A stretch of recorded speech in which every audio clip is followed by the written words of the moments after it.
Hello बच्चों।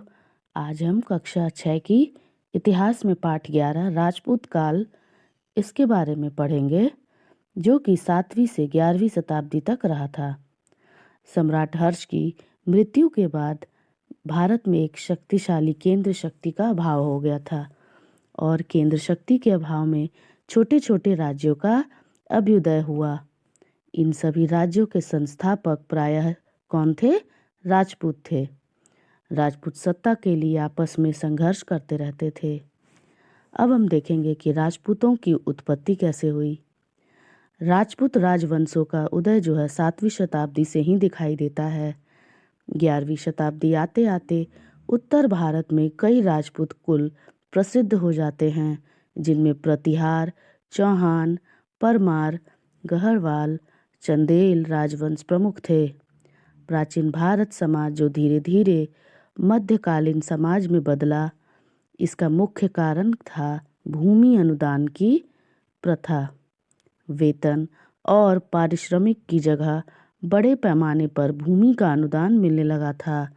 इसमें राजा को यह सुविधा थी कि करों की वसूली करने और शांति व्यवस्था बनाए रखने का भार जो था वह अनुदान प्राप्त करने वाले के ऊपर चला जाता था। परंतु इससे राजा की शक्ति जो थी वो बहुत ही घटने लगी। ऐसे ऐसे क्षेत्र बन गए जो राजा के नियंत्रण से दूर थे और इन सब के फलस्वरूप राजा के अधिकार क्षेत्र को हड़पते हुए भूस्वामी उदित हुए। ये अपने को क्या कहते थे? राजपूत कहते थे। राजपूत जो है यह संस्कृत शब्द राजपुत्र कौन से शब्द से है? इसका बिगड़ा हुआ रूप है। यह शब्द राजकुमार या राजवंश का सूचक था। धीरे धीरे क्षत्रिय वर्ग जो है राजपूत नाम से प्रसिद्ध हो गया। प्रतिहार अगर देखेंगे कि प्रमुख जो राजवंश थे, इसके बारे में हम पढ़ेंगे।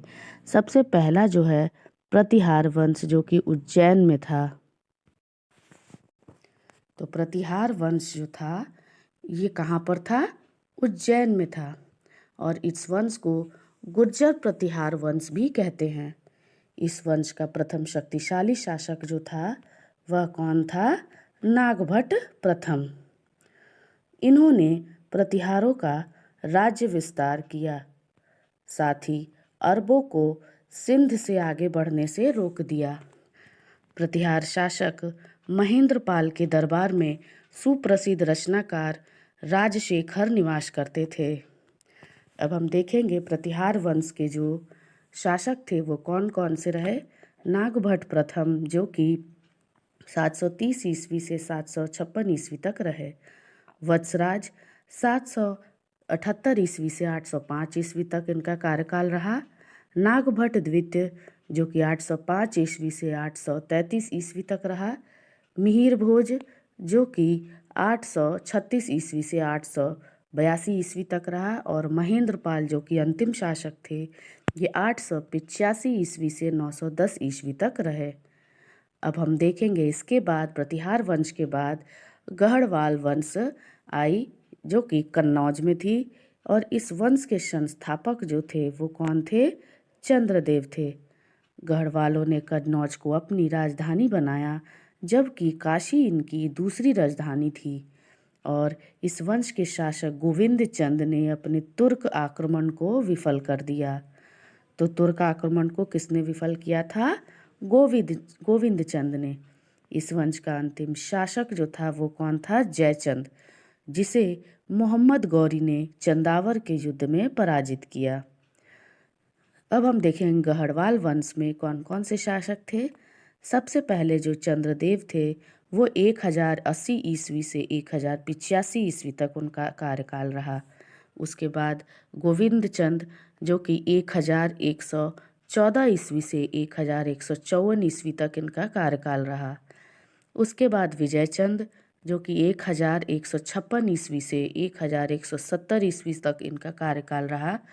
और सबसे अंतिम शासक जयचंद थे, जिसको मोहम्मद गौरी ने चंदावर के युद्ध में पराजित किया था। उनका कार्यकाल 1170 ईस्वी से 1194 ईस्वी तक रहा। नेक्स्ट हम देखेंगे इसके बाद चौहान जो कि चाहमान वंश जो कि कहाँ से थे, अजमेर और दिल्ली में थे। इस वंश की स्थापना वसुदेव ने की थी। किसने की थी? वसुदेव।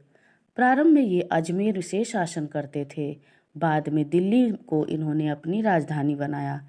इसी के साथ दिल्ली भारत में सत्ता का केंद्र बन गई और इस वंश का सबसे प्रतापी शासक जो वो था, कौन था? पृथ्वीराज चौहान, जिसको हम पृथ्वीराज तृतीय कहते हैं। पृथ्वीराज चौहान ने तराइन के प्रथम युद्ध 1191 ईस्वी में मोहम्मद गौरी को पराजित किया था। तो मोहम्मद गौरी को किसने पराजित किया था? पृथ्वीराज चौहान ने किया था। अब हम देखेंगे इसके बाद चंदेल वंश जो कि बुंदेलखंड में थे। चंदेल वंश के संस्थापक जो थे वो कौन थे? नन्नुक थे और चंदेल वंश ने ही विश्व प्रसिद्ध खजुराहो के मंदिरों का निर्माण करवाया था। तो ये बहुत इम्पोर्टेंट है कि विश्व प्रसिद्ध खजुराहो का मंदिर जो था वह किसने बनवाया था, किसने निर्माण करवाया था? चंदेल शासकों ने। चंदेल शासक में 3 शासक रहे, जो कि सबसे पहले यशोवर्गन जो कि 925 ईस्वी से 950 ईस्वी तक रहे। उसके बाद धंगदेव जो कि 950 ईस्वी से 1002 ईस्वी तक रहे। उसके बाद गंगदेव जो कि 1002 ईस्वी से 1019 ईस्वी तक रहे। इसके बाद परमार वंश जो कि मालवा की तरफ थे और इस वंश की स्थापना किसने की थी? उपेंद्र ने। और कहाँ? मालवा क्षेत्र में की थी। इस वंश के प्रमुख शासक जो थे वो मूंज थे, जो कि 973 ईस्वी से 995 ईस्वी था, तथा राजा भोग जो कि 1017 ईस्वी से 1060 ईस्वी तक थे। 1305 ईस्वी में अलाउद्दीन खिलजी ने मालवा को जीत लिया। तो मालवा को किसने जीता था? अलाउद्दीन खिलजी ने जीता था। इसके बाद आए पाल वंश जो कि वहाँ बंगाल में थे और जिस समय उत्तर भारत में राजपूत शासकों का राज्य स्थापित हो रहा था, उसी समय गोपाल ने बंगाल में पाल वंश की स्थापना की। तो पाल वंश की स्थापना किसने की? गोपाल ने की। गोपाल के बाद उसका पुत्र जो था धर्मपाल शासक बना। धर्मपाल ने सुप्रसिद्ध विक्रमशिला विश्वविद्यालय जो कि सुप्रसिद्ध है, इसका स्थापना करवाया। तो धर्मपाल ने कौन सी विश्वविद्यालय की स्थापना की? विक्रमशिला विश्वविद्यालय। 12वीं शताब्दी के अंत में पाल वंश का अंत हो गया और बंगाल में सेन वंश सत्ता में आया। पाल वंश के शासक जो थे सबसे पहले गोपाल थे, जो कि 750 ईस्वी से 770 ईस्वी तक रहे। उसके बाद धर्मपाल जो कि 770 ईस्वी से 815 ईस्वी तक रहे।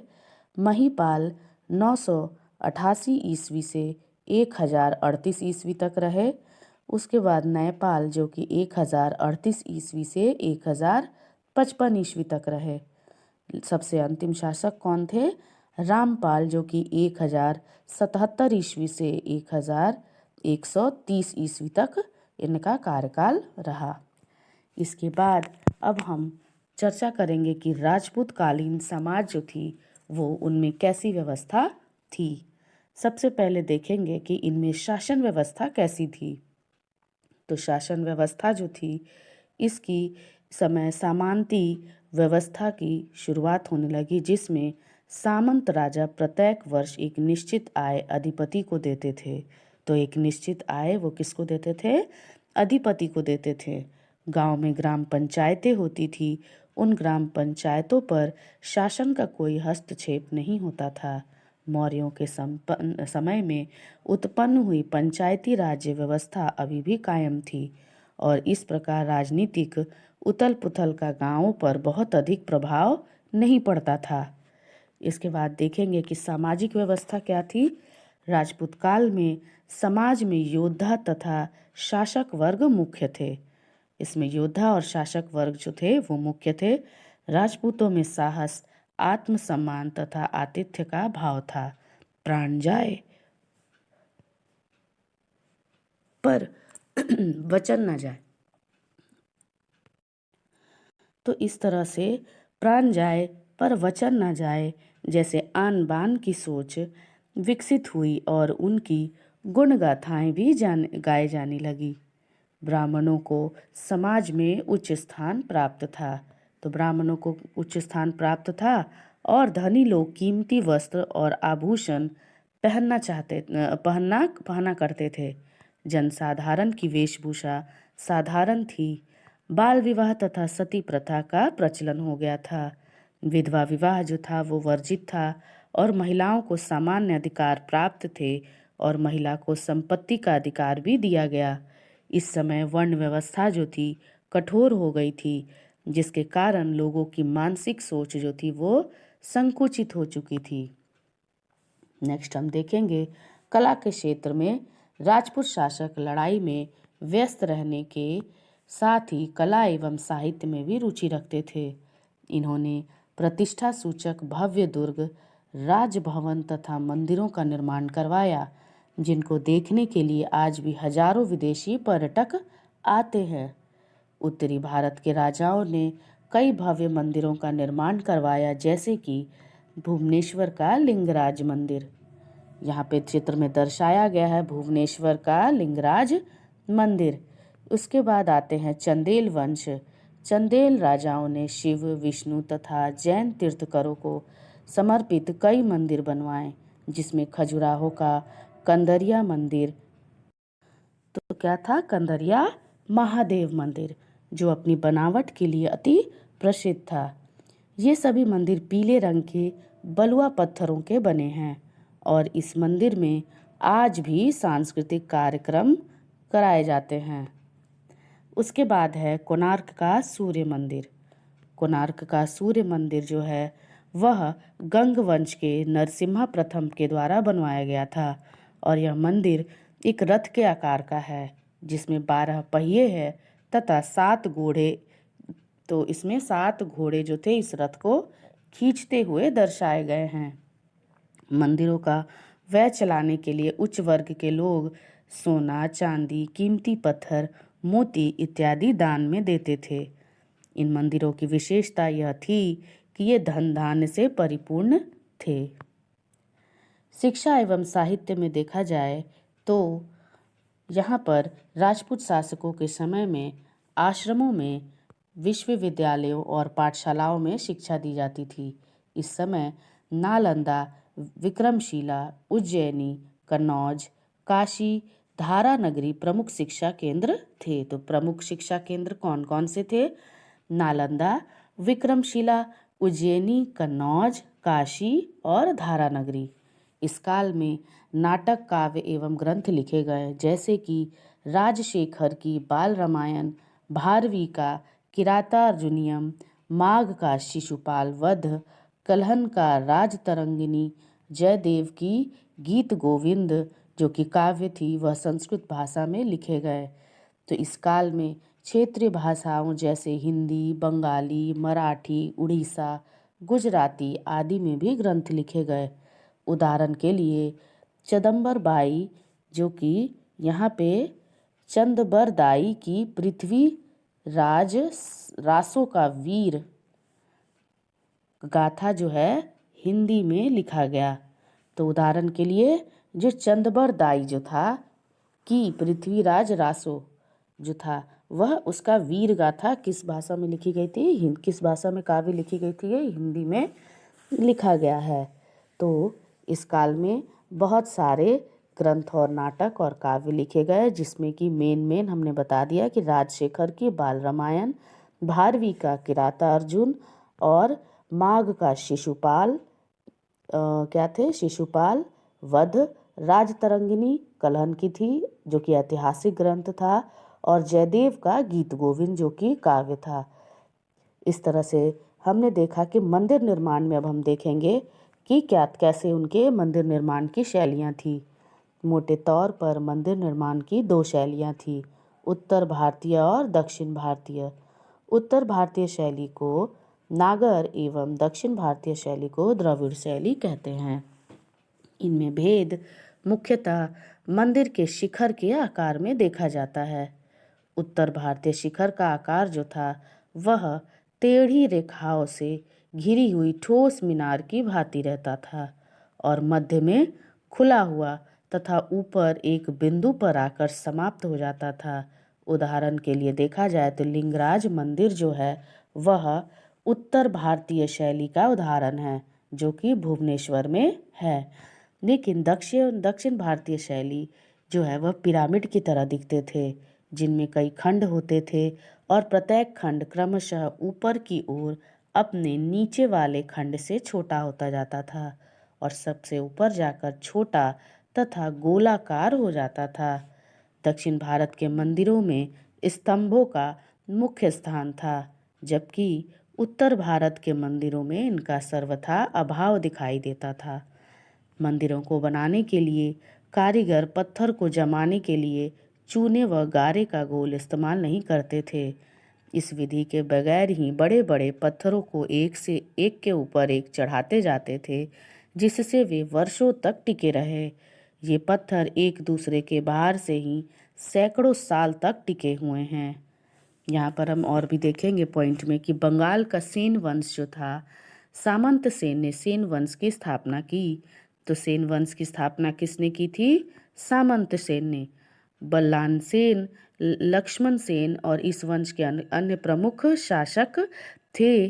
सेन शासनकाल में संस्कृत साहित्य का अधिक विकास हुआ और इसी काल में जयदेव ने प्रसिद्ध गीत गोविंद की रचना की। तो इस तरह से हमने देखा कि हमने आज इस चैप्टर को कंप्लीट कर लिया है और किस तरह से इसमें जो कला थी और जो मंदिर थे जिसमें शिक्षा और साहित्य जो था, किस तरह से राजपूतों के समय इसका डेवलपमेंट हो रहा था और जो किस तरह से वहाँ पे कितने राजपूत जो है वह कितने राजवंश जो थे वो प्रमुख थे और उनकी कौन कौन से वंश सत्ता में आई। तो राजपूतकालीन समाज जिसमें शासन व्यवस्था, सामाजिक व्यवस्था, आज हमने यह सब पढ़ा। अब हम इसके नेक्स्ट वीडियो में इसके क्वेश्चन आंसर्स और अभ्यास प्रश्न पर चर्चा करेंगे। चलिए अब हम वीडियो को अंत करते हैं।